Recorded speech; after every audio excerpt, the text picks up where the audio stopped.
Друзья мои, Северное царство примкнуло к Сирии, чтобы разрушить Иудею. И царь Иудеи попросил пророка Исаию помолиться. И он повторил, что Бог сказал его сердцу. Велел ему сказать: «Наблюдай и будь спокоен, не страшись, и да не унывает сердце твое от двух концов этих дымящихся головней, от разгоревшегося гнева Рецина и сириян и сына Ремалиина». Друг, вам Бог говорит то же самое. Неважно, кто восстал против вас. У вас есть Бог, который заботится о вас. Призовите Его сейчас, и Он вас благословит. Сейчас посмотрите короткое свидетельство, затем я вернусь, чтобы помолиться с верой. Пожалуйста. У меня уже много лет проблема с коленом. Была до сих пор. А теперь? Теперь мне уже лучше. Становится лучше. Как вы ходили с этой тростью? Покажите. Покажите.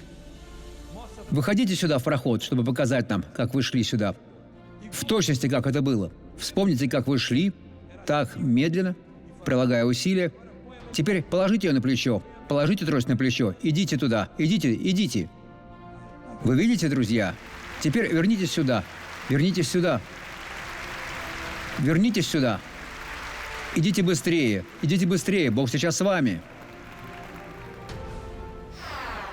Теперь помолимся. Отец, я благословляю того человека, который не будет страшиться и не будет унывать, но будет спокоен.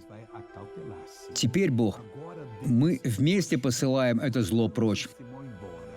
Зло, ты уйдешь из этой жизни, с путей этого человека во имя Иисуса. А вы скажите «Аминь». Хорошего дня.